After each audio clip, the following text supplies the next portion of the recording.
Bonjour à toutes et à tous, bienvenue dans Sans filtre, le débat de Jeune Afrique.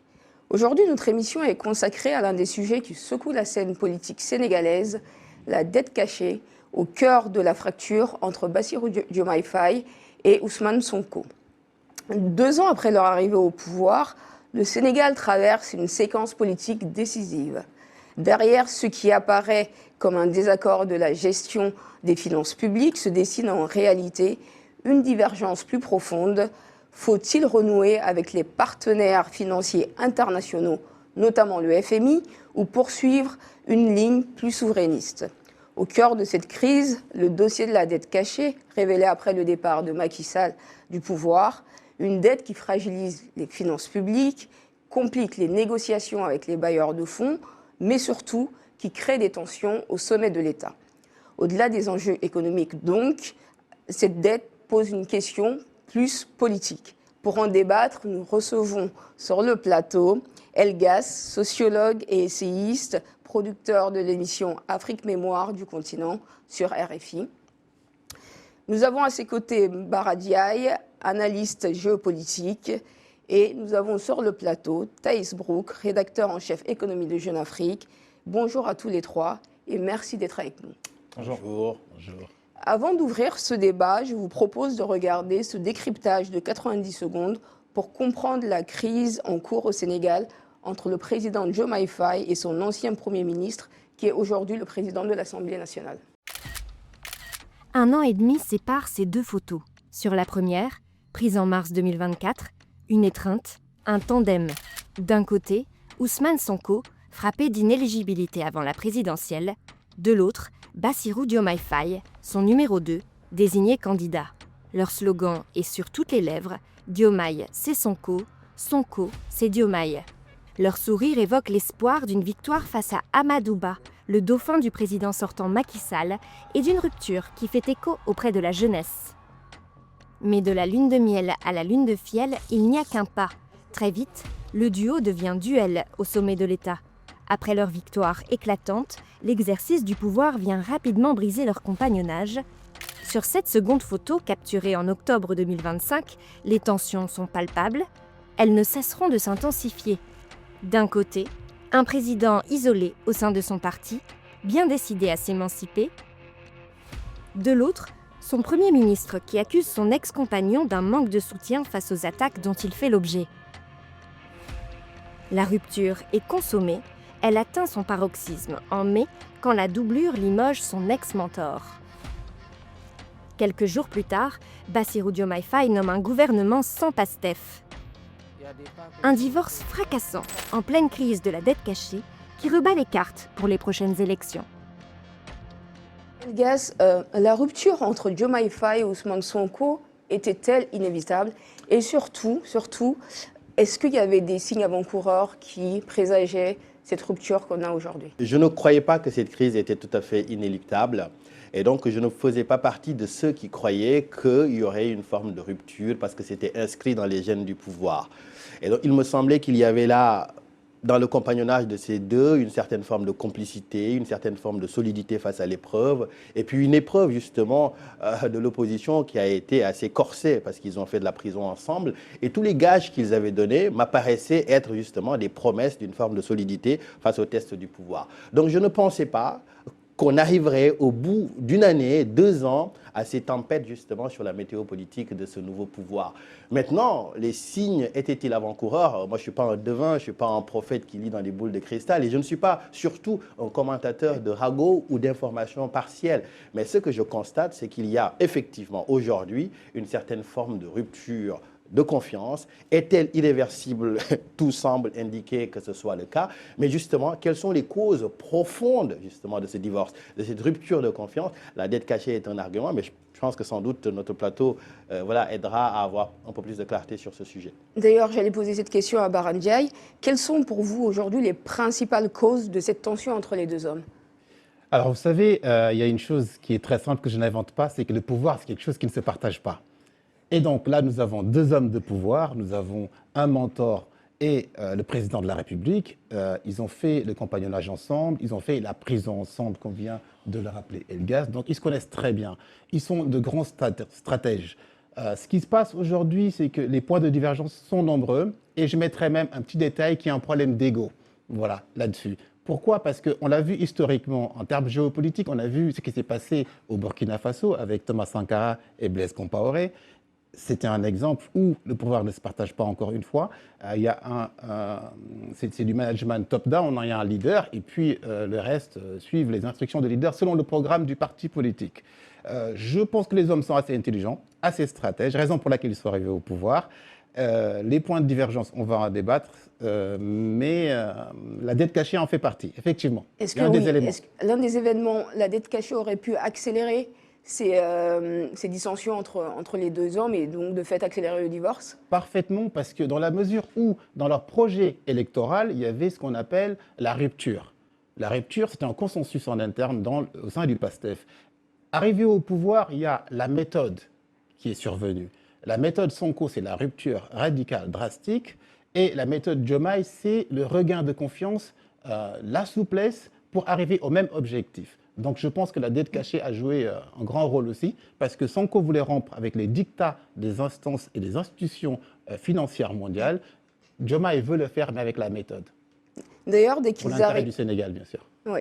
D'ailleurs, dès qu'ils arrivent au pouvoir, Ousmane Sonko, Premier ministre, dénonce cette dette cachée qui existait, dit-il, qui a été cachée par l'ancien régime, donc celui de Macky Sall. Je vous propose de regarder une infographie qui fait état de la dette publique du Sénégal. Sur cette infographie, on peut voir que la dette publique du Sénégal s'élève à 42 milliards de dollars, soit 132% du PIB, l'un des pays africains les plus endettés aujourd'hui. Et dans cette dette, on a 13 milliards de dollars qui font partie de cette dette cachée que dénonce justement Ousmane Sonko et ses partisans. Thaïs Brook, le Sénégal donc, se classe aujourd'hui parmi les pays les plus endettés du continent et a connu une dégradation successive de sa note, notamment par l'agence de notation Standard & Poor's. Comment va réellement l'économie sénégalaise aujourd'hui ? Je crois que tout le monde est d'accord avec le fait que l'économie sénégalaise ne va pas bien. Pourtant, quand Bassirou Diomaye Faye a gagné l'élection, il arrive au pouvoir et on annonce des perspectives de croissance radieuse. Il y a les découvertes d'hydrocarbures, en tout cas la mise en production du pétrole, des réserves de Sangomar, etc. On annonce plus de 10% de croissance. Et puis, il décide de lancer cet audit des finances publiques. Il y a la découverte de cette dette cachée. Et les conséquences, on coupe les robinets de l'État, on arrête de dépenser. Et selon le patronat sénégalais, la dépense publique, la commande publique représente à peu près 70% du PIB du Sénégal, surtout après les années Macky Sall où il y a eu d'immenses travaux. Donc l'économie sénégalaise ne va pas bien. Il suffit de se promener un petit peu dans les rues de Dakar pour se rendre compte. Tous les chantiers de BTP sont à l'arrêt. Exactement. Donc quand ils arrivent au pouvoir en 2024, il y a encore une croissance assez élevée. Il y a eu 6,7% en 2025 et puis là, les perspectives 2026 sont difficiles. On est à 2,5%. C'est le plus bas taux depuis les années Covid. Bara Ndiaye, pourquoi Ousmane Sonko se montre réticent à l'ouverture d'un programme avec le FMI ? Alors, déjà, il faut qu'il y ait un programme mis sur la table par les FMI. Ce sont des hypothèses actuellement, c'est histoire de programme. Ousmane Sonko, en fait, il se méfie, à mon avis, de ce qui s'est passé historiquement. Vous savez, à l'époque du président Abdou Diouf, c'était général en Afrique, le FMI avait imposé ce qu'on appelle des programmes structurels, d'ajustement structurel. Et ceci avait contraint et limité le niveau de développement des pays africains. On n'en est pas sorti assez grand, on va dire. Et aujourd'hui, Ousmane Sonko évite cela parce que il veut, comme je l'ai dit tout à l'heure, rompre le dictat du FMI. Il ne veut pas être aux marches du FMI. Il veut pouvoir diversifier ses partenaires. Qui dit diversifier ses partenaires dit des banques fédérales africaines, qui dit des investisseurs du pays du Golfe, etc. Et même la Chine. Et donc, avec cette alternative-là, il veut équilibrer la balance pour ne plus être FMI dépendant ou institutions financières dépendantes, y compris la BAD, la Banque mondiale, etc. Donc, ce qui est compréhensible aussi, parce que c'était dans les éléments qui ont fait qu'on les a élus aujourd'hui, leur programme de campagne. On ne peut pas venir être à la tête de l'État et puis ne pas appliquer ce qu'on avait promis au peuple. Ça veut dire échec directement aux élections de 2029. Et je pense que Bassirou Diomaye Faye est en train, quelque part, de prendre la bonne voie parce qu'il ne faut pas batailler avec ces institutions financières, surtout celle de Bretton Woods, le FMI. Et il faut être souple et puis pouvoir faire décoller le Sénégal où il y a 75% de la population qui a moins de 35 ans et ils ont besoin de travail et d'activité et rapidement. Elgas, Ousmane Sonko a-t-il raison d'avoir cette posture et finalement, n'est-ce pas une posture politique au regard de la situation économique du pays? Alors, je ne suis pas arbitre, mais ce que je peux dire, c'est qu'il y a quand même un soubassement doctrinal à tout ça. Ousmane Sonko, dans le patchwork qui est PASTEF, il y a quand même un corps doctrinal qui est présent, c'est cette idée de souverainisme qui est très très présent dans le parti, qui a été aussi d'une certaine manière peaufiné par nombre d'universitaires qui font partie de la mouvance PASTEF et puis de vieux maoïstes dont le discours justement a toujours été contre le libéralisme, le capitalisme, contre ces institutions justement appelées souvent prédatrices par rapport aux économies africaines. Il ne faut pas oublier que l'un des mentors intellectuel de PASTEF que l'on invoque très très souvent, c'est Samir Amin, qui était un économiste, qui a été au Codestria, qui est une structure qui a été importante pour la pensée économique et politique au Sénégal. Et d'une certaine manière, Ousmane Sonko puise dans ce référentiel pour tenir son discours. Et pour lui, ce serait très coûteux d'être dans un acte de reniement, de renier ce qu'il a dit. Est-ce que parfois il a embrassé un élan un peu trop populiste? Certains peuvent arguer tout à fait que ce soit le cas, mais pour lui, c'est très, très difficile de venir dire aujourd'hui, après tout ce que j'ai dit, toutes les insanités que j'ai pu tenir contre les institutions internationales, contre le FMI en particulier, dire, allez, circulons, il n'y a rien à voir. Il y a une question justement de crédit, d'ego, d'une certaine forme de constance aussi, qui explique sa position que d'autres peuvent qualifier de jusqu'au-boutiste. Par contre, il y a un élément qui est important, c'est de schématiser les choses comme on le fait très très souvent. Expliquer que Diomaye serait dans une ligne beaucoup plus souple, beaucoup plus rusée, beaucoup plus conciliatrice. Et que de l'autre côté, on aurait Ousmane Sonko qui serait le radical, le foufou. Vous n'êtes pas d'accord? Non, je pense que justement c'est un tandem. C'est un tandem qui a théorisé tout cela ensemble. Et les 2 années au pouvoir... Mais aujourd'hui. Oui, aujourd'hui. Alors aujourd'hui, c'est parce que le divorce est fracassant que tout paraît renaître et revenir en surface. Pendant les 2 premières années, quand Ousmane Sonko fait sa sortie qui acte la bascule, grosso modo, est le début justement de cette forme de tempête économique au Sénégal. Mais Bassirou Diomaye Faye n'a rien dit. Et pourquoi? Il n'a rien dit. On peut peut-être pousser l'hypothèse qu'il était peut-être d'accord avec son Premier ministre, parce qu'il y avait aussi un double coup, peut-être satisfaire des éléments de l'ordre d'une idéologie, mais aussi un coup politique, parce qu'on était à la veille d'élections et qu'il y avait aussi une instrumentalisation de cette question pour justement essayer d'effrayer et puis de porter la responsabilité de l'imputer à Macky Sall, justement, qui était l'ennemi justement irréductible de Ousmane Sonko. Je pense qu'il faut revenir à cela. L'aspect doctrinal, l'aspect souverainiste, un discours important, un discours qui surfe et qui recrute beaucoup d'admirateurs sur le continent, et puis un autre beaucoup plus politique, mais qui devient beaucoup plus saillant une fois le divorce acté. Thaïs Brook, les partisans du PASTEF, une fois que cette dette cachée a été révélée, ont tous dit qu'il est impossible que le FMI n'ait pas été au courant de cette dette cachée. Alors c'est difficile de l'affirmer, hein, c'est la question un petit peu que tout le monde se pose. C'est vrai que le Sénégal faisait l'objet d'un programme du FMI avec des missions régulières. Donc on peut légitimement se poser la question. Dans le meilleur des cas, il y a effectivement eu des défaillances. Le FMI a lancé des procédures, enfin un audit interne pour vérifier ce qui a pu se passer. Si j'ai bien compris, l'audit est allé au bout. Il n'a pas encore été rendu public. Est-ce qu'il sera? Ce n'est pas très clair, mais en tout cas, est-ce que le FMI savait? Bon, on peut se poser la question. Baron Ndiaye, y a-t-il eu une complicité du FMI dans cette dette cachée? C'est la voie de soi, parce que le FMI, vous savez, à mon avis, il savait davantage qu'il ne le reconnaît aujourd'hui. Pourquoi je dis ça? Parce que si je me remémore d'un événement que vous avez tous suivi, c'était l'histoire de la Société Générale avec le fameux trader Jérôme Kerviel. Oui. Et Jérôme, qu'est-ce qui s'est passé? Il s'est engagé à débloquer des fonds pour faire du trading, pour spéculer. Les sommes, c'était de plus en plus conséquentes. Arrivé au summum, seuil critique, il a été déclaré coupable de tout. Mais la Société Générale, avec tous ces éléments de mesure, de contrôle, de risque, de gestion, de compliance, ne peut pas dire qu'elle ne savait pas. Le FMI, pour moi, c'est le parallèle, c'est à peu près la même chose. Dans la mesure où le FMI, en plus d'une banque standard, c'est quand même une institution. Oui. C'est-à-dire qu'il y a des organes de contrôle, de gestion de risque, de bonne gouvernance. Et puis, même s'il s'est dit aujourd'hui, parce que j'ai écouté un de leurs retours qui disait que le FMI n'a pas vocation à être un cabinet d'audit. Oui, mais n'empêche, la confiance n'exclut pas le contrôle. Oui. Et puis, c'était une dette, à un moment donné, qu'il fallait un peu surveiller dans la mesure où le Sénégal annonçait des éléments comme la découverte des hydrocarbures, du pétrole, du gaz, et annonçait un taux de croissance assez élevé. On ne peut pas se dire que le pouvoir sortant, surtout quand il y a un pouvoir sortant, il faut être vigilant pour voir qu'est-ce qui est non déclaré. Au lieu de dette cachée, moi je préfère la dette non déclarée. Voilà la partie. Parce que cette dette-là, après que le président Diomaye Faye avait commandité un audit par rapport aux comptes publics, oui. Et le deuxième audit est également géré par le Mazars, Forbis Mazars, je crois, Forbis Mazars, autant pour moi, a soulevé, on va dire, des éléments d'encours.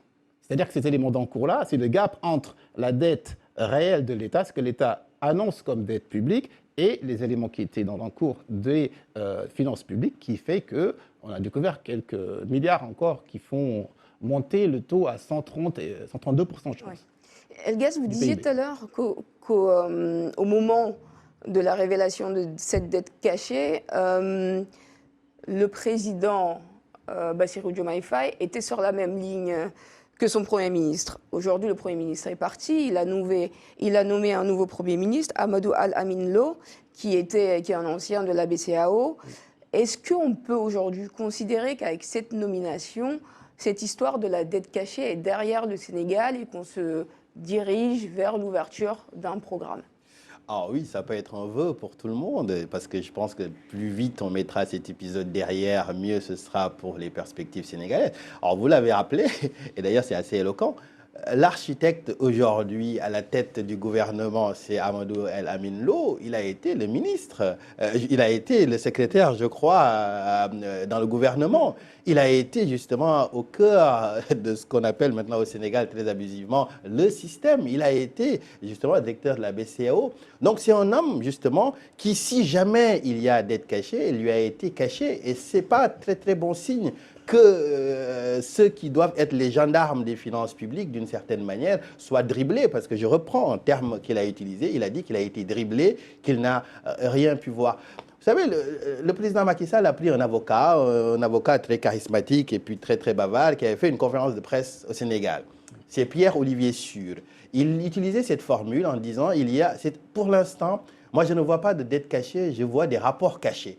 Et aujourd'hui, qu'est-ce que ça veut dire ? Ça veut dire qu'il y a beaucoup de rapports qui ne sont pas mis à la disposition au public de tout le monde. C'est ça le problème aujourd'hui. Vous avez sur cette dette cachée, vous avez un audit interne du FMI, vous avez le cabinet Mazars, vous avez la Cour des comptes du Sénégal. Et jusqu'à présent, il n'y a pas d'unanimité ni de consensus sur la réalité. Mais parce que jusqu'à présent, on nous floue sur quelque chose. Quelle est la dimension politique, justement, de cette question? Quelle est la dimension économique? Moi, j'ai essayé, parce que moi, je ne suis pas un économiste, je ne me risquerai pas à parler du contenu technique de cette dette-là, mais je me suis entretenu avec beaucoup d'économistes, avec beaucoup d'amis journalistes aussi. Il y a beaucoup de termes qui apparaissent, de la ruse, de l'optimisation fiscale, une certaine forme de confiance, le contournement, justement, des circuits, justement, pour emprunter de l'argent. On a tout entendu. Mais dans l'esprit de beaucoup de gens, la dette cachée, c'était une manière volontaire de détourner peut-être de l'argent pour de l'enrichissement illicite. Ça, on a pu l'entendre. Et dans l'interprétation politique, c'est le caractère qui a été mis en avant au Sénégal, d'où le scandale, justement, et l'émotion que ça a suscité. Pour l'instant, rien n'indique que cet argent a eu un usage frauduleux. Oui, il faut le dire. Thaïs Brou, concrètement, que va-t-il se passer si le Sénégal passe un accord avec le FMI et qu'il y a ce programme qui est validé ? Compte tenu de l'endettement du Sénégal, ce serait, les montants que pourrait débloquer l'institution en cas de programme, ils ne pèseront pas lourd, hein, compte tenu de l'endettement. En revanche, le FMI joue un rôle de label de crédibilité auprès des autres bailleurs. Et donc, si elle obtient, ça permettrait de crédibiliser cette dette, elle deviendrait soutenable et du coup, les autres bailleurs, donc l'Agence française de développement, tous les pays du Golfe, hein, vous en avez parlé, et puis même la Chine pourrait débloquer d'autres montants et le Sénégal pourrait de nouveau. Regardons la vidéo de Cheikh Diba, le ministre de l'économie et des finances sénégalais.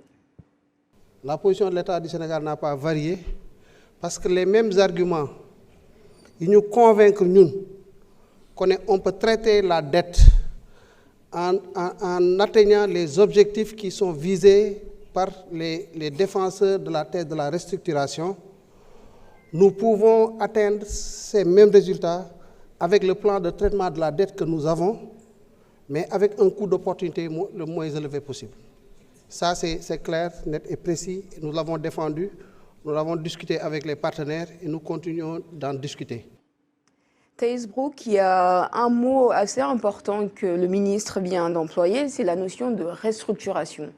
Un autre mot qui crée des dissensions au sein du PASTEF. Qu'est-ce que la restructuration aujourd'hui ? Alors, une restructuration de dette, en général, on met tous les créanciers, tous ceux à qui le Sénégal doivent de l'argent, autour de la table. En général, c'est ce qui s'est passé avec la Zambie récemment, le Ghana, le Tchad, etc. On les met autour de la table, ça s'appelle le cadre commun du G20 et on négocie avec les créanciers bilatéraux, donc les pays, donc Chine, France, États-Unis, etc.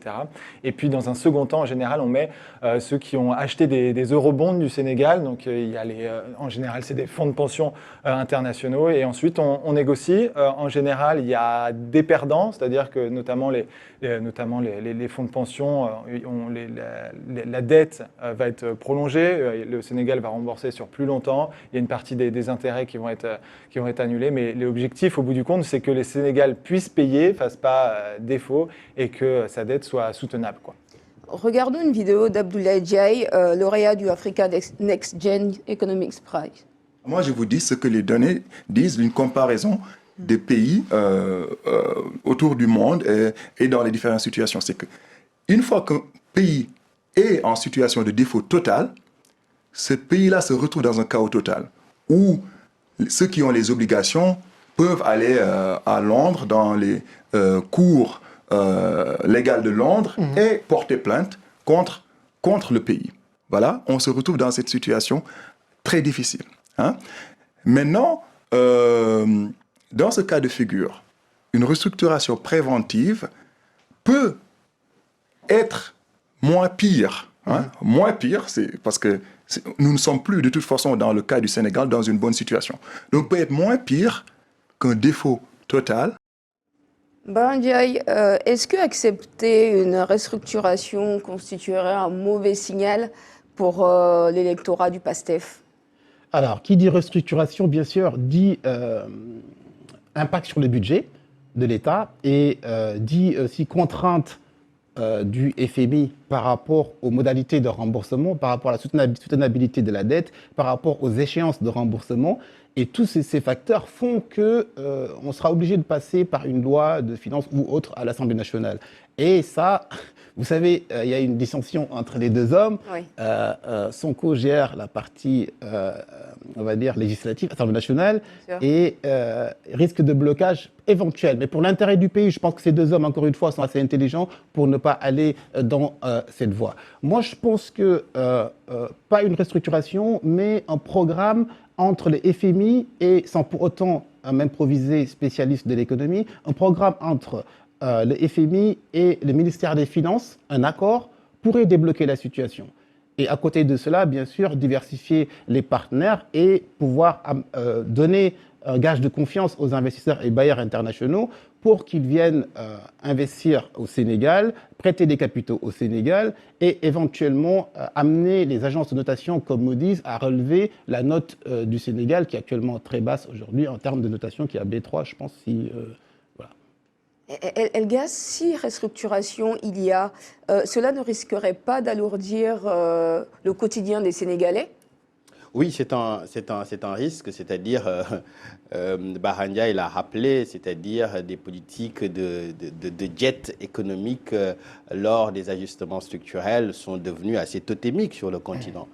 On date même d'une certaine manière la perdition économique dans le continent de ces moments-là où les gouvernements et puis l'économie ont été asphyxiés. Donc oui, il y a un risque justement que le fait de resserrer les boulons d'une certaine manière et puis de faire des ponctions sur des secteurs stratégiques puisse conduire à l'étranglement. Mais aujourd'hui, avec le logiciel fiscal qui dirige le Sénégal avec nos inspecteurs des impôts, il y a aujourd'hui déjà une fiscalité très très oppressante sur pas mal de produits au Sénégal. Alors moi je suis moins optimiste que Barandiaï qui disait que peut-être que les deux hommes auraient l'intelligence justement en cas d'ultime nécessité de baisser les armes et de faire un don de soi pour la patrie, ce qui est sans doute le slogan, la devise de Pastef. Mais moi, j'y crois pas du tout. Parce que ce que je vois aujourd'hui, ce sont des coups d'une extrême brutalité, d'une grande violence.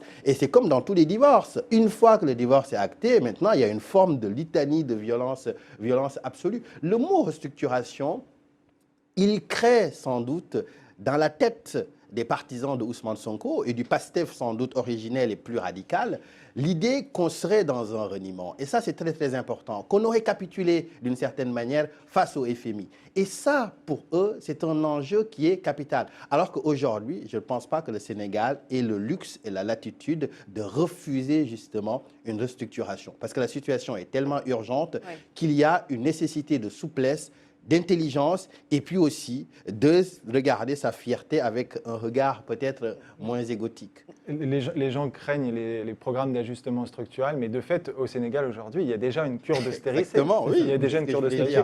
70% des recettes de l'État en 2026 sont consacrées au remboursement de la dette. Donc ensuite, il reste quand on a 10 euros, il y en a 7 qui vont au remboursement de la dette et 3 à l'éducation, au paiement des fonctionnaires, etc. Et c'est qui est intenable. Donc il n'y a plus d'investissement. Et Barandiaï, au fond, cette querelle autour de la dette, n'est-ce pas la bataille présidentielle de 2029 qui se joue? Oui, quelque part, parce que si Diomaye, encore une fois, le président, avec sa méthode, réussit à débloquer cette situation de crise, mais profonde, bah, il a tous les leviers. C'est l'homme de confiance, c'est l'homme qui a pacifié, c'est l'homme qui a su unifier, en tout cas réconcilier les bailleurs de fonds avec les investisseurs sénégalais et le pays même. L'histoire nous le racontera plus tard, mais je pense que cette dette est un élément clé, c'est vrai, mais pour que cette situation puisse se débloquer, parce que le président de l'Assemblée nationale actuel, Ousmane Sonko, vu comme l'a dit tout à l'heure Elgas, gère les rênes de l'Assemblée nationale. Ce qui va être difficile, c'est que c'est profond, le divorce, il commence à être profond en tout cas. Mais moi, je ne crois pas au miracle, mais je crois à l'intelligence humaine et à l'intérêt général. Je reviens dessus parce que c'est important. Parce que 2 ans et demi sans produire, il n'y a pas de bilan matériel. Et le peuple et la jeunesse sénégalaise aujourd'hui attendent un bilan matériel. Le bilan immatériel, c'est quoi? C'est on est fier, on est en train de faire de la rupture, voilà, etc. Mais ça ne se palpe pas, ça ne nourrit pas les jeunes Sénégalais, ça ne leur donne pas de la formation professionnelle, ça n'ouvre pas les portes aux investisseurs pour qu'ils viennent investir au Sénégal, qui est un pays stable, historiquement, démocratique, historiquement, qui était un exemple en Afrique. Le modèle sénégalais, on se vantait du modèle sénégalais. Aujourd'hui, ce qui se passe ne nous plaît pas du tout. Ne nous plaît pas du tout en tant que citoyens sénégalais. Quelle est la solution ? La solution, c'est d'être intelligent, encore une fois, de prendre la mesure de la situation et de se dire, en dehors des intérêts d'hommes, d'égos, de partis, qu'est-ce qu'on doit faire pour faire avancer le pays? Elgas, le mot de la fin, Ousmane Sonko est-il déjà en campagne? C'est évident, c'est évident. Alors, Pastef a un génie politique indéniable, mais son grand drame, c'est qu'il ne semble avoir qu'un génie politique. Et la politique, quels que soient les talents que l'on a, la gestion des affaires demande de l'ingénierie économique, demande de la souplesse, demande du positionnement, demande la capacité à avoir un réseau, à parler à beaucoup de gens. Et ça, c'est très, très important. Aujourd'hui, au Sénégal, on a une séquence très politique. Dans la même semaine, il y a Pastef qui annonce vendre des cartes dans une volonté de massification du mouvement. Et au même moment, le président de la République qui décide justement de la perspective de fonder son propre parti politique. Donc ces 2 années ont été marquées par de la politique à outrance. Mais la politique, pas dans ce qu'elle a de plus noble, de la politique aérienne, dans des positionnements, alors que justement l'intelligence qui devrait préoccuper tout le monde, c'est d'avoir justement des recettes. Parce que là, c'est important d'ailleurs de le repréciser, Ousmane Sonko comme Bassirou Diomaye Faye sont comptables tous les deux du bilan des 2 premières années. Ce serait faire un faux procès à Bassirou Diomaye Faye, de l'accabler totalement pour ce qui s'est passé, et puis justement, d'une certaine manière, d'absoudre totalement Ousmane Sonko. Sonko, moi Diomaye, Diomaye, moi Sonko, en tout cas au moins pour les 2 premières années, et puis le reste, on verra. On va terminer sur ces mots. Merci, c'est la fin de cette émission. Merci à nos invités d'avoir participé à ce débat. Merci à vous de nous avoir suivis. Vous pouvez retrouver cette émission sur toutes les plateformes de Jeune Afrique. À très bientôt pour un débat sans filtre.